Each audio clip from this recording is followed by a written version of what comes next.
Rapaziada, para as notícias do Flamengo aí, que pode ser campeão amanhã, lá no estádio do Atlético Mineiro, né? E final de semana temos aí a final da Libertadores contra o Palmeiras. As notícias aqui do Veneza Casagrande, vamos reagir aqui ao vídeo. E o Bruno Henrique também. Então, fica aí esse dado. Inclusive, o Bruno Henrique cresceu muito de produção, tem gostado Henrique dele tá nos bravo, últimos né? jogos. Vai ser, com certeza, o centroavante titular na final da Libertadores. Mas antes da final da Libertadores, tem Atlético Mineiro na terça. O Flamengo não será mandante, mas a gente precisa trazer essa informação aqui, ó. Líder na média de público no Brasileirão e no ano, o Flamengo supera a marca de 1 milhão de ingressos vendidos como mandante no Brasileirão 2025. Com mais de 64 mil pagantes na vitória por 3-0 sobre o Bragantino, o rubro-negro totaliza 1.045.734 torcedores em 18 jogos como mandante no campeonato, todos no Maracanã. E no dia 3, numa quarta-feira, Flamengo e Ceará será o jogo de despedida do Flamengo no Maracanã, no Campeonato Brasileiro. Pode ser campeão, o já título, campeão, caso o né? Flamengo não consiga o título na terça-feira diante do Atlético Mineiro. E novamente, embora seja uma quarta-feira, sem sombra de dúvidas, o Flamengo vai colocar aí quase ou mais 70 mil pessoas presentes no Maracanã para esse duelo com o Ceará no dia 3 de dezembro, tá? Vai ser o jogo de título, cara. Campeão da Libertadores. Ou jogo falar festa. Em Libertadores, será que Léo Ortiz pode ficar fora? Ó, a matéria do GE. Esforço contra o Racing custa caro, mas Léo Ortiz prevê novo sacrifício para jogar a final da Libertadores pelo Flamengo. O zagueiro montou um esquema de força-tarefa para estar em Lima. O estiramento no tornozelo aconteceu no jogo contra o Palmeiras e preocupava para a semifinal contra o Racing, 3 dias depois.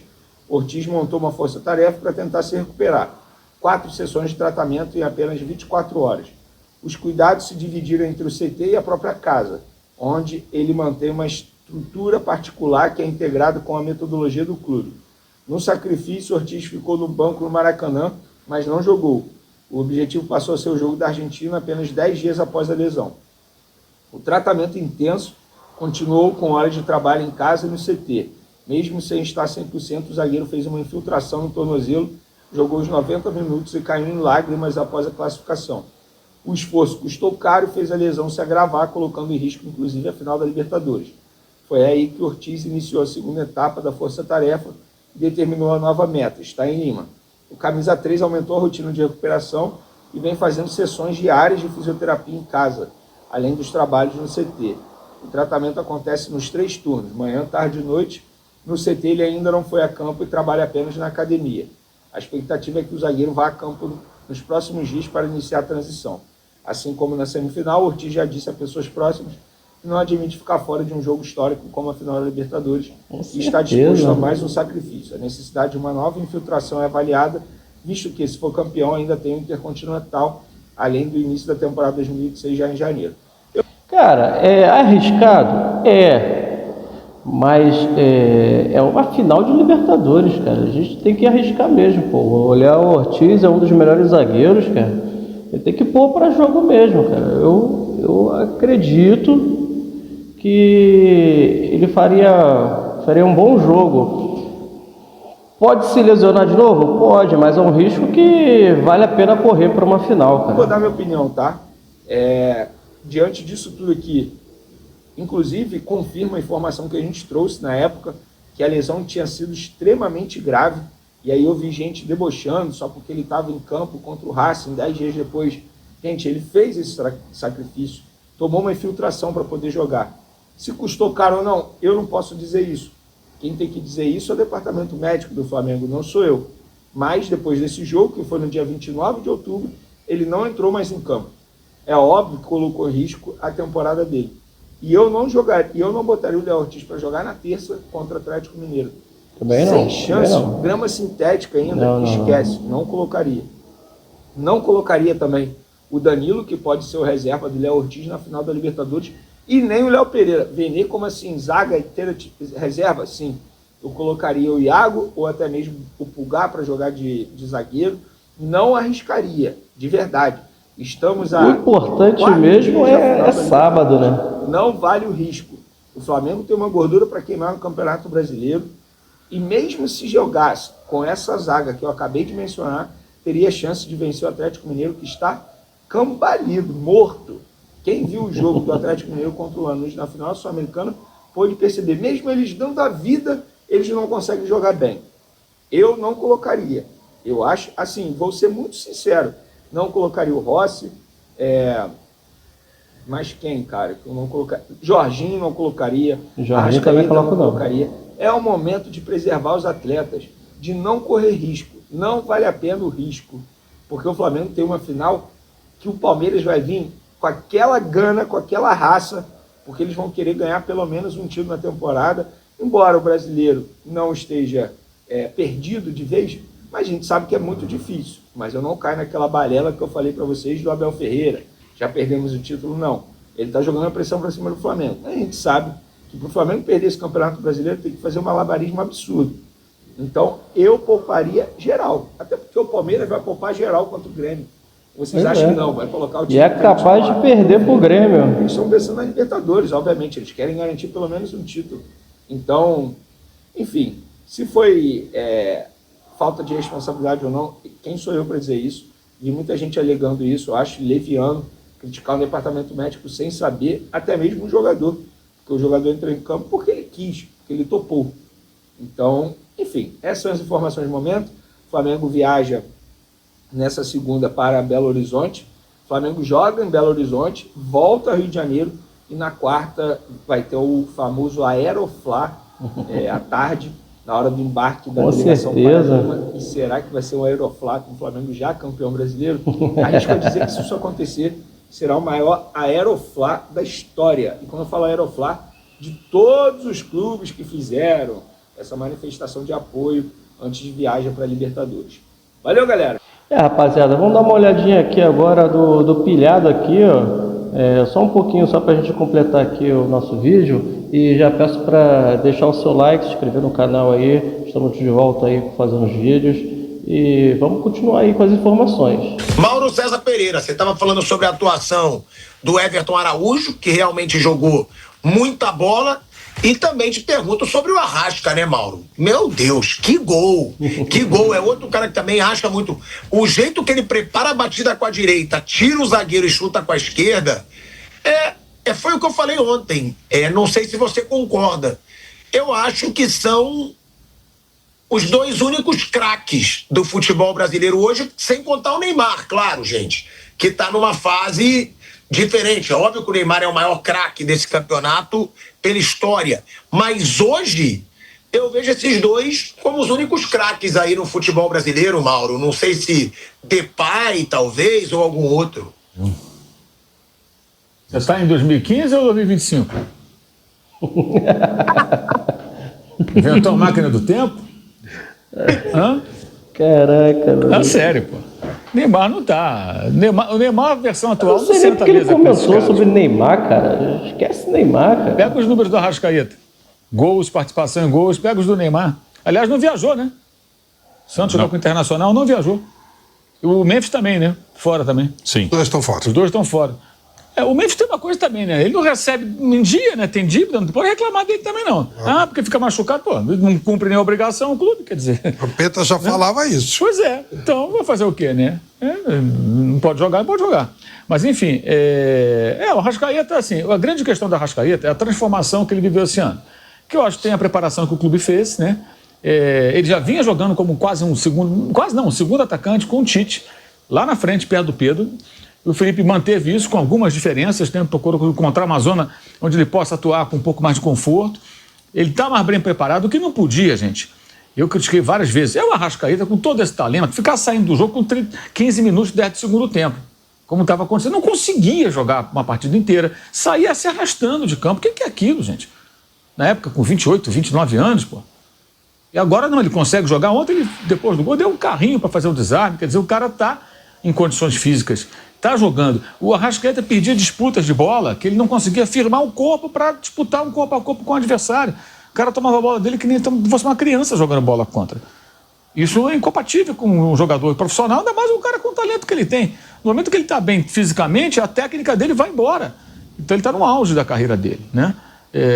E o Flamengo foi muito bem em todo esse processo. O Boto aí acertou. Começo do ano, com 2 anos de contrato, esse ano que vem, foi lá o agente do jogador querendo renovar o contrato. Não, a prioridade aqui não foi mais ou menos o que ele ouviu, né? A prioridade é renovar os contratos de quem está com compromisso terminando. A Arrascaeta tem contrato até o final de 26. Ok. E também sem saber como seria o ano dele, né? Porque o ano passado não foi essas coisas, nem o outro. O Arrascaeta esse ano começou a jogar muitíssimo bem, cada vez melhor, continua mais assíduo, né? Sem lidar com aquelas lesões todas. Naturalmente ele se impôs, o contrato foi renovado. É isso, o jogador está bem. Por que o Gabriel não ficou? Porque ele vinha mal há muito tempo, não era interessante. Ainda assim o Flamengo fez uma proposta de renovação que ele não aceitou. Por que o Everton Ribeiro foi embora? Porque o Bahia ofereceu muito mais, o Flamengo ofereceu um contrato mais curto, o cara já mais veterano, já não era mais titular. É a vida. E o Arrascaeta ao contrário, ele é mais novo do que o Everton era na época, que saiu, por exemplo, e jogando muito. Então o Flamengo vai lá e renova o contrato dele, o que é natural. Né? Agora, sobre o Everton Araújo, que jogou muito bem, também é outro efeito colateral da presença do Jorginho, né? Se tem um jogador como o Jorginho do lado, cantando a piada para você, fica mais fácil. Ele é um jogador forte, então assim, os duelos físicos ele foi muito bem e não errou passes, sabe? O grande problema dele é esse, os passes errados, alguns até que geraram, por exemplo, contra o Vasco, falha dele, gol do Vasco, aquele gol do Felipe Coutinho, não foi? De cabeça, ano passado, 1-1, entre outras jogadas em que ele falhou e o Flamengo sofreu. Por quê? Porque tecnicamente ele se demonstrou sempre um jogador abaixo dos outros volantes. Mas ele é jovem demais, então ele evoluindo, melhorando a qualidade do passe, a atenção, a concentração. O passe, gente, às vezes é o quê? É a pressa, a ansiedade, é não ter calma, é querer fazer rápido demais, para você fazer o passe na hora certa, na direção certa, com a força certa. Isso é técnica, isso você aprimora, você adquire mais qualidade se você treinar, se aplicar e tentar ter o controle da situação. Eu achei que ele ontem estava assim, eu imagino que a presença do Jorginho deve ajudá-lo muito, porque toda hora tem do seu lado ali alguém que é um mestre, né, dando todos os toques ali, aquela coisa, né? Segura, vai, toca, é agora, isso aí, boa, assim, vamos nessa. Vai acontecendo. E foi muito bem o rapaz ontem. E eu acho que e tem uma outra coisa boa também do Felipe agora, foi que ele recuperou, porque é o técnico, né, o atleta que se recupera, o técnico participa de alguma forma, o Everton Cebolinha, né? O Flamengo ganhou um reforço. Jogou bem ontem Cebolinha de novo. Titular, cara. O Flamengo ganhou um reforço. Indo mal, Cebolinha vai e se recupera. Mesma coisa, o contrato dele vai se encerrar, né? No ano que vem. Acho que é isso. Meio do ano, se não estou enganado. O Flamengo talvez até se interesse conversar para renovar o contrato, porque ele está jogando bem. Se ele jogar bem até o final do ano, for campeão, muda completamente. É isso. Teve também muitas questões de lesão. E o Samuel Lino Cebolinha é bom titular, com vai certeza, ser recuperado em algum momento, vai voltar a jogar bem, vai jogar, vai ser útil ao Flamengo, um jogador muito bom. Só tem que ter um pouco de paciência, né? Às vezes as coisas não acontecem exatamente como se espera. E ontem eu só não concordei com a escalação do Plata. Eu achei estranho e o jogo mostrou que de fato ele não era a melhor opção, porque por mais que ele consiga em alguns momentos fazer alguns movimentos interessantes, né, taticamente funcionar dentro de uma proposta do Felipe, cara, o cara é um atacante, está jogando de 9 ali, cara, tem que chutar no gol, tem que dar assistência, tem que participar, ele não consegue. E teve oportunidade para isso, né? Aí é difícil. Aí o Bruno Henrique melhorou muito, pressionou a saída de bola, participou melhor das jogadas, marcou um gol, né? Finalizou muito bem, por sinal, né? Um gol de centroavante, né? Pancada forte no canto. E esse gol dele foi importante porque ali o Felipe percebeu 3-0, posso tirar o Jorginho, posso tirar o Arrascaeta, ele começou a tirar os jogadores e dar uma descansada nessa rapaziada, né? Que talvez nem jogue de fato na terça-feira contra o Atlético lá em Minas. O Atlético que está numa situação... Ontem eu estava acompanhando a imprensa mineira depois do jogo e também alguns canais, né, dedicados ao Atlético Mineiro. Esse pessoal está numa bronca, assim, a bronca com os donos da SAF é enorme, muitas queixas com relação aos jogadores. O ambiente para o Biel, coitado, acho que deve estar assim, insustentável. Ele deu uma entrevista super sincera, falando que se preparou como nunca para esse jogo, que ele queria ajudar a equipe, que ele não imaginava que no final ele fosse atrapalhar. Ele falou, infelizmente, né? E foi o que aconteceu, né? Ele perdeu um gol feito, perdeu o pênalti. Outra coisa também, né? O Hulk, né? Pode até fazer um gol com a terça-feira e o Atlético venceu o Flamengo, mas o Hulk, cara, o Hulk, assim, chega uma hora que não dá, né? A queda dele esse ano é muito acentuada, a atuação dele foi muito fraca. Então o Atlético chega a esse jogo assim, meio que em frangalhos. Eu não sei se vai conseguir o São Paulo motivar a equipe, recompor o grupo, a torcida chateada, o estádio talvez nem encha. Então, é um cenário bom para o Flamengo. É um cenário bom para o Flamengo.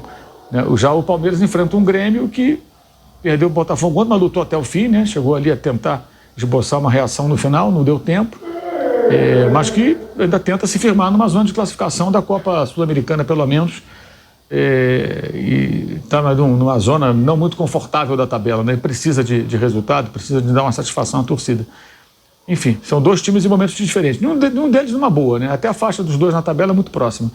Mas a situação do Atlético é terrível, que o Flávio falou aqui. Vice-campeão da Copa do Brasil. Vice-campeão da Libertadores, jogando com um homem a mais durante quase todo o jogo. A expulsão do Gregory do Botafogo foi a 30 segundos. Vice-campeão agora da Copa Sul-Americana. Correu risco de rebaixamento ano passado. Esse ano também está com uma pontuação um pouco acima da zona do rebaixamento. Não é uma grande pontuação. Elenco caro. Né? E aí aquela coisa, o torcedor, é engraçado isso. Eu vi alguns torcedores do Atlético assim, não, os donos lá da SAF, os R's, né? Eles têm que investir. Tem que botar dinheiro. O pessoal acha que dono de clube, dono de SAF, da SA, Futebol SA, né? Sociedade Anônima do Futebol, tem a obrigação de fazer o que eles querem, o torcedor quer botar dinheiro, bota se ele quiser, cara. Se não quiser, ele não bota dinheiro. É engraçado, você acha mesmo que o dono do clube compra o clube, a torcida quer, dele que decide. Não venderam o clube? Antigamente falavam, não, porque temos um shopping, temos não sei o quê. Aí... É isso, rapaziada. Para mim, o Atlético perde amanhã para o Flamengo e o Grêmio vence o Palmeiras, o Flamengo campeão, né, mesmo com o time reserva. E vamos ficar aí de olho nas próximas notícias, falou?